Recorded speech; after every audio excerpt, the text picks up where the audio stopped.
Nous avons une expertise de médecine générale de plus de 5000 personnes âgées qui ont été prises en charge, qui ont été soignées et sauvées, et qui vont rejoindre un collectif de victimes, puisque le fait de ne pas avoir été pris en charge par le médecin généraliste, ce sont des victimes.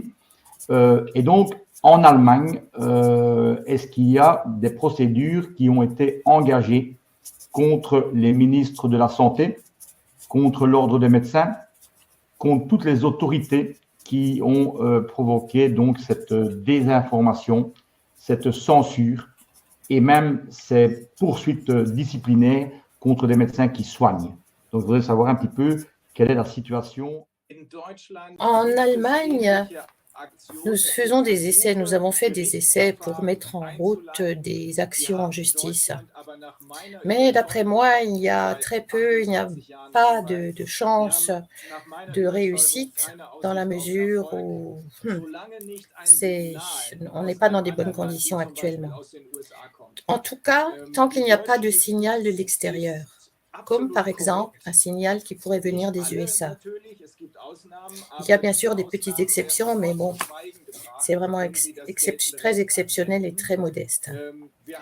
Nous avons eu très récemment un cas international, une ancienne dame qui avait été concernée par l'Holocauste, une dame très âgée, qui aurait dû être mise de force en asile psychiatrique, sous prétexte qu'elle était démente, mais ce n'était pas le cas.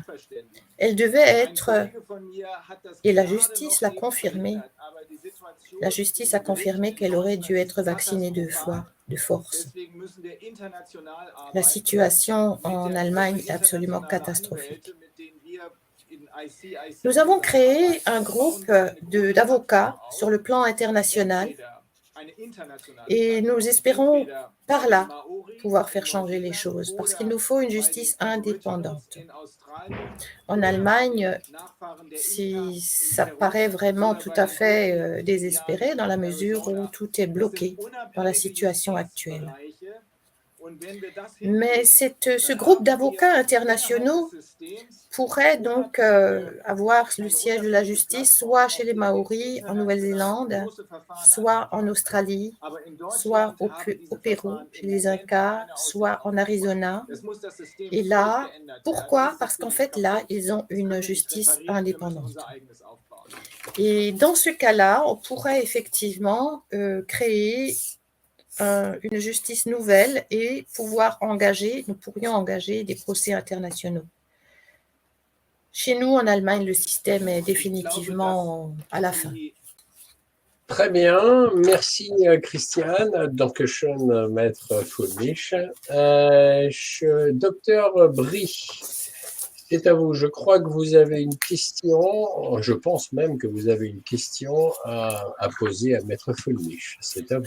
Allez plus doucement. Oui. Bonsoir. Bon, on vient de voir que les avancées juridiques sont quand même limitées, mais par rapport au laboratoire, les contrats passés avec les laboratoires, est-ce qu'il y a davantage de possibilités d'obtenir des avancées juridiques vis-à-vis d'actions contre les laboratoires?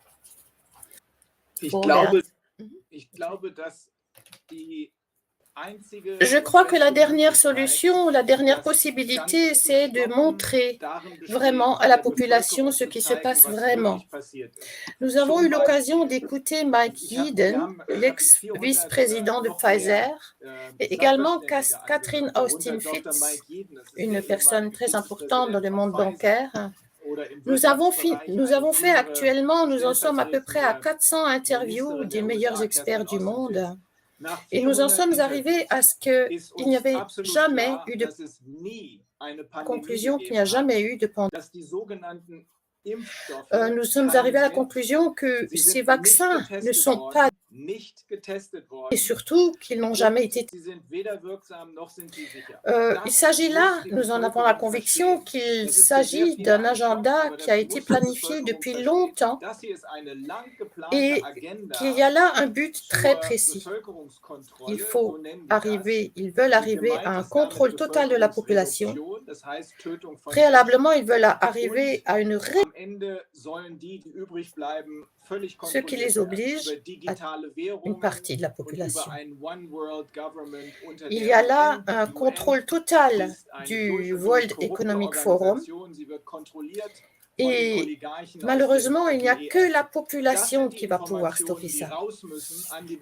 Lorsque les tribunaux arriveront, ce sera trop tard, en fait.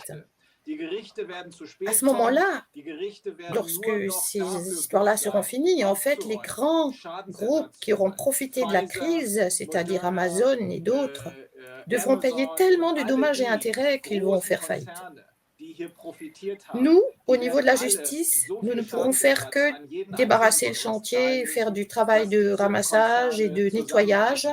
Et là, la justice pourra vraiment faire son travail. Mais le gros travail, ce sera la population qui devra le faire. Pour cela, il faut qu'elle soit informée et il faut qu'elle réagisse.